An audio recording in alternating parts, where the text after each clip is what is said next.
ওম শান্তি। আজকের বাংলা মুরলি 28শে নভেম্বর 2023। প্রাতঃ মুরলি ওম শান্তি। বাপদাদা মধুবন। বাবা বলেছেন, মিষ্টি বাচ্চারা, জ্ঞান হলো মাখন আর ভক্তি হলো ঘোল। বাবা তোমাদেরকে জ্ঞানরূপী মাখন প্রদান করে বিশ্বের মালিক বানিয়ে দেন। সেই জন্য কৃষ্ণের মুখে মাখন দেখানো হয়। আজকের প্রশ্ন, নিশ্চয় বুদ্ধি পরখ বা লক্ষণ কি কি? নিশ্চয়ের আধারে কি কি প্রাপ্ত হয়ে থাকে? উত্তর: 1. নিশ্চয় বুদ্ধি বাচ্চারা বহ্নি শিখার সমর্পিত সত্যিকারের বহ্নি পতঙ্গ হবে। ওরা কেবল আশেপাশে ঘুরবে না। যারা বহ্নি শিখায় সমর্পিত হয়ে যায় তারাই রাজত্বে আসে। যারা কেবল ঘোরাঘুরি করে তারা প্রজাতত্ত্বে চলে যায়। 2. নিশ্চয় বুদ্ধি সম্পূর্ণ বাচ্চারাই প্রতিজ্ঞা করে যে চরম প্রতিকূল পরিস্থিতিতেও আমি আমার ধর্মকে ত্যাগ করব না। ওরা সত্যিকারের প্রীত বুদ্ধি সম্পন্ন হয়ে দেহ এবং দেহের সকল ধর্মকে ভুলে কেবল বাবাকেই স্মরণ করে। গীত: ওই আকাশ সিংহাসন ছেড়ে নেমে এসো। ওম শান্তি। ভগবানুবাজ। ভগবান বলা হয় নিরাকার পরম পিতাকে। ভগবানুবাজ কে বলেছেন? সেই নিরাকার পরম পিতা পরমাত্মা। নিরাকার বাবা উপবিষ্ট হয়ে নিরাকার আত্মাদেরকে বোঝাচ্ছেন। নিরাকার আত্মারা এই শরীর রূপী কর্মেন্দ্রিয়ের দ্বারা শোনে। আত্মাকে মেল কিংবা ফিমেল বলা যাবে না। আত্মাকে আত্মাই বলা হয়। স্বয়ং আত্মাই এই অর্গ্যানসের দ্বারা বলে, আমি এক শরীর ত্যাগ করে অন্য শরীর ধারণ করি। সকল মানুষই হলই ব্রাদার্স।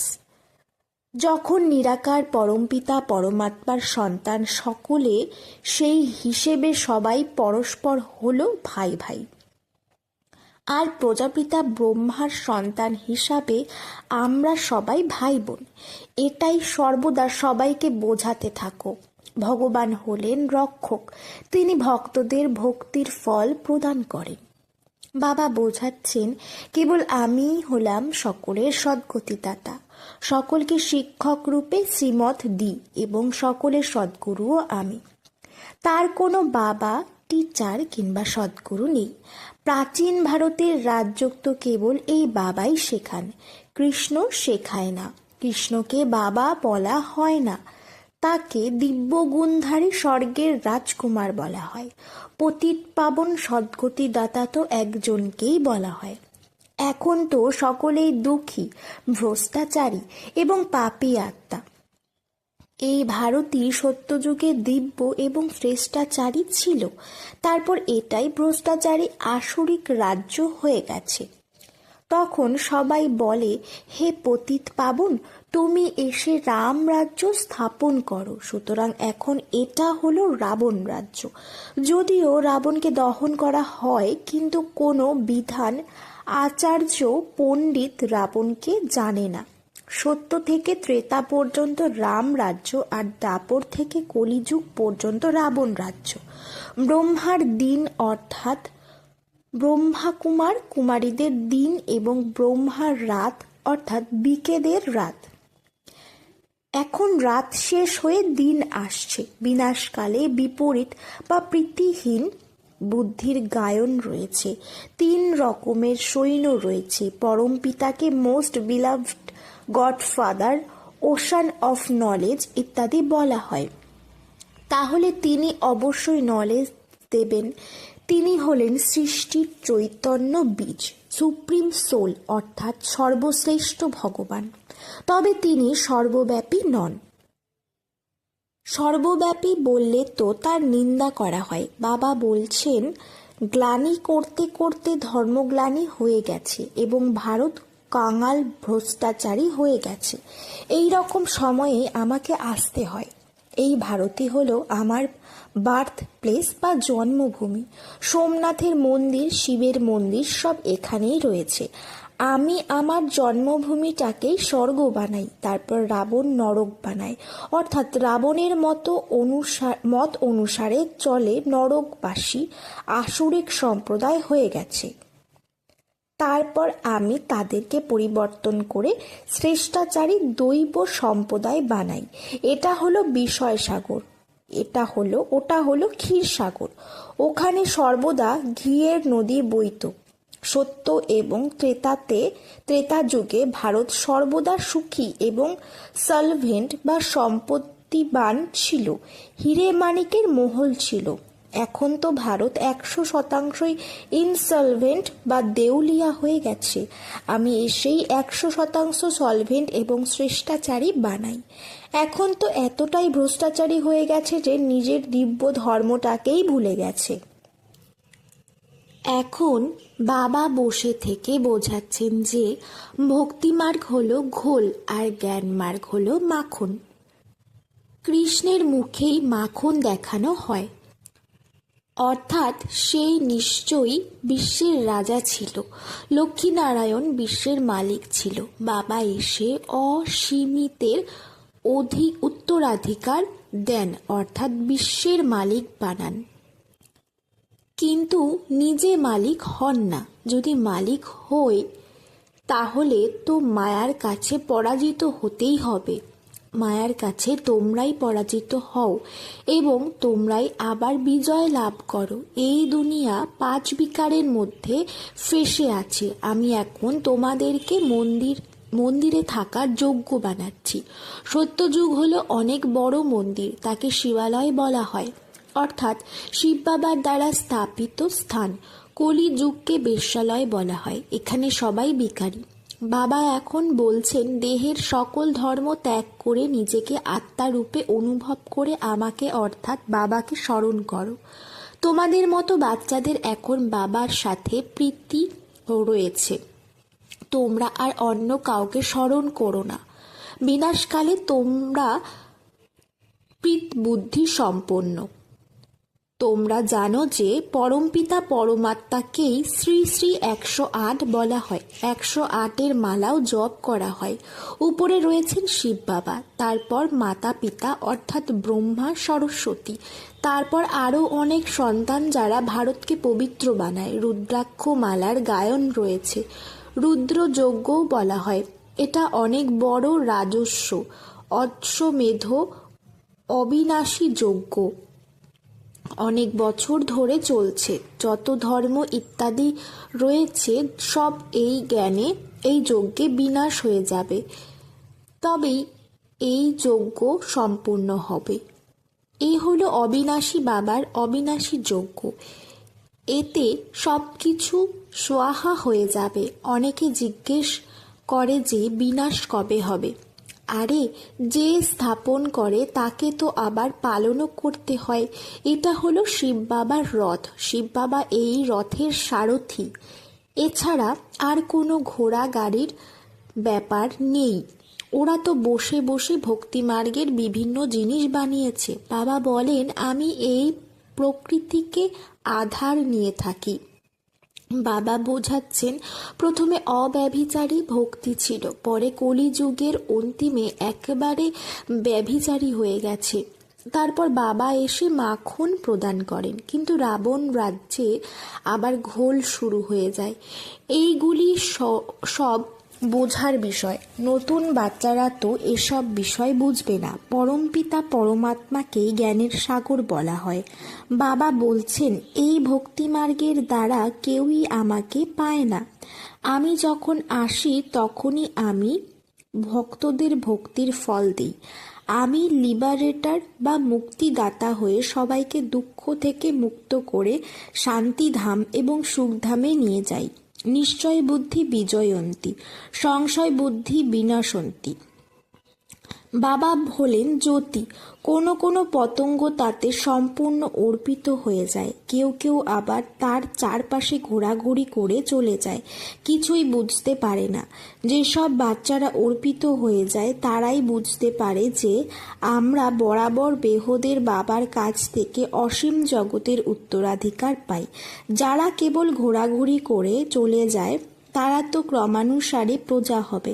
যারা অর্পিত হয়ে যায় তারাই ক্রমানুসারে উত্তরাধিকার পায়। পুরুষার্থের দ্বারাই প্রাপ্তি হয়। কেবল বাবাই হলেন জ্ঞানের সাগর। এরপর এই জ্ঞান লুপ্ত প্রায় হয়ে যাবে এবং তোমাদের সদ্গতি হয়ে যাবে। সত্য কিংবা ত্রেতা যুগে কোনো গুরু গোসাই থাকবে না।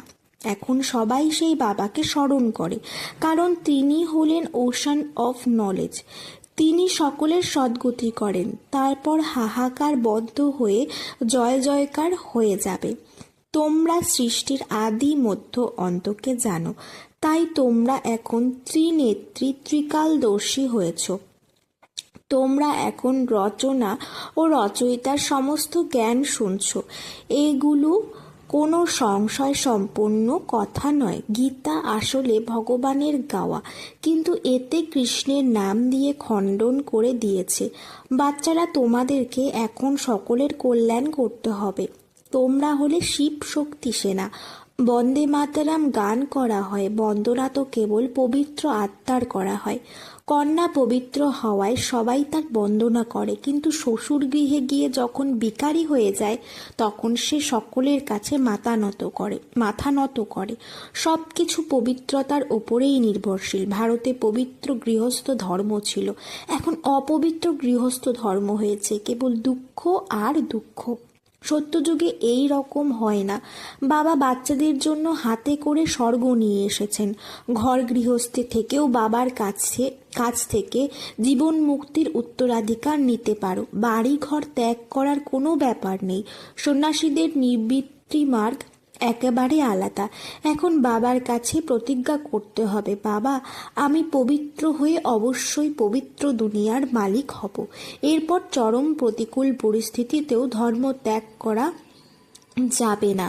5 বিকারকে দান করলেই মায়ার গ্রহণ কেটে যাবে এবং 16 কলা সম্পূর্ণ হয়ে যাবে। সত্যযুগে তো সবাই 16 কলা সম্পূর্ণ নির্বিকারী। এখন শ্রীমত অনুসারে চলে পুনরায় সেই রকম হতে হবে। ভগবান হলেন দীননাথ। ধনী ব্যক্তি এই জ্ঞান বুঝতে পারবে না, কারণ ওরা মনে করে যে আমার তো অনেক সম্পত্তি রয়েছে, আমি তো স্বর্গেই রয়েছি। তাই যারা অবলা অবোধ তারাই এই জ্ঞানকে নিয়ে থাকে। ভারত এখন গরিব। এদের মধ্যেও যারা গরিব এবং সাধারণ তাদেরকেই বাবা আপন সন্তান বানান। ওদের ভাগ্যেই রয়েছে। সুদামার উদাহরণ কথিত আছে। ধনী ব্যক্তিদের তো বোঝার মতো সময়ই নেই। ডক্টর রাজেন্দ্র প্রসাদের অর্থাৎ ভারতের প্রথম রাষ্ট্রপতি কাছে কন্যারা গিয়ে বলতো যে অসীম জগতের বাবাকে জানলে আপনি হিরে তুল্য হয়ে যাবেন। আপনি 7 দিনের কোর্স করুন। তিনি বলতেন এটা তো খুবই ভালো কথা, কিন্তু রিটায়ার হওয়ার পরে করব। আর রিটায়ার হওয়ার পরে বলতেন আমার শরীর খারাপ। বড় বড় ব্যক্তিদের সময়ই থাকে না। আগে 7 দিনের কোর্স করলে তবেই নারায়ণী নেশা আসবে। এমনি তো হবে না। 7 দিনের পরেই বোঝা যায় যে এই ব্যক্তি যোগ্য কিনা। যদি যোগ্য হয় তাহলে পুরুষার্থ করে পড়াশোনা করতে লেগে যাবে। যতক্ষণ না এই ভাটটিতে পাকাপাকিভাবে রং লাগছে ততক্ষণ বাইরে গেলেই রং একেবারে মিলিয়ে যায়। তাই পাকাপাকিভাবে রং লাগতে হবে। আচ্ছা, মিষ্টি মিষ্টি হারানিধি বাচ্চাদের প্রতি মাতা পিতা বাপদাদার স্মরণের স্নেহ সুমন আর সুপ্রভাত। আত্মাদের পিতা ওনার আত্মারূপী বাচ্চাদেরকে জানাচ্ছেন নমস্কার। ধারণার জন্য মুখ্য সার: 1. শিবশক্তি হয়ে বিশ্বের কল্যাণ করতে হবে। পবিত্রতার আধারে করিতুল্য মানুষদেরকে হিরে তুল্য বানাতে হবে। 2. শ্রীমতে চলে বিকারগুলির দান করে সম্পূর্ণ নির্বিকারী 16 কলা সম্পূর্ণ হতে হবে। বহ্নি শিখার উপরে সমর্পিত বহ্নি পতঙ্গ হতে হবে। বরদান: পরিস্থিতিগুলিকে সাইড সিন মনে করে অতিক্রমকারী স্মৃতিস্বরূপ সমর্থ আত্মা ভব। স্মৃতিস্বরূপ আত্মার সমর্থ হওয়ার কারণে পরিস্থিতিকে খেলা মনে করে। যত বড় পরিস্থিতি হোক না কেন, সমর্থ আত্মার লক্ষ্যে পৌঁছানোর জন্য এই পরিস্থিতিগুলি সব পথের সাইড সিন। লোকেরা পয়সা খরচ করে সাইড সিন দেখতে চায়। সুতরাং স্মৃতিস্বরূপ সমর্থ আত্মার জন্য পরিস্থিতি বলো, পেপার বলো, বিঘ্ন বলো, সব সাইড সিন। আর স্মৃতিতে আছে যে লক্ষ্যে পৌঁছানোর জন্য সাইড সিন অসংখ্য বার অতিক্রম করে এসেছি। Nothing new. স্লোগান: অন্যদের কারেকশন করার পরিবর্তে বাবার সাথে কানেকশন জুড়ে নাও, তাহলেই বরদানের অনুভূতি হতে থাকবে। মাতেশ্বরীজির মধুর মহাবাক্য। কেবল ওম শব্দ উচ্চারণ করে কোনো লাভ নেই। ওম শব্দকে বারবার উচ্চারণ করা মানে ওম জপ করা। যে সময় ওম শব্দ উচ্চারণ করছো, তো ওম এর অর্থ এটা নয় যে কেবল ওম এর উচ্চারণ করো। কেবল ওম শব্দ উচ্চারণ করলে জীবনে কোনো লাভ হয় না। ওম শব্দের অর্থ স্বরূপে স্থির হলে, ওম শব্দের অর্থকে জানলেই মানুষ শান্তি প্রাপ্ত করে। মানুষ তো অবশ্যই চায় যে আমি শান্তি পাই। শান্তি স্থাপনের জন্য অনেক সম্মেলনও করে, কিন্তু তার রেজাল্ট এমন হয় যেটা আরও দুঃখ এবং অশান্তির কারণ হয়ে যায়। এর প্রধান কারণ এটাই যে মনুষ্যাত্মা যতক্ষণ না 5 বিকারকে নষ্ট করছে, ততক্ষণ দুনিয়ায় কখনোই শান্তি স্থাপন হবে না।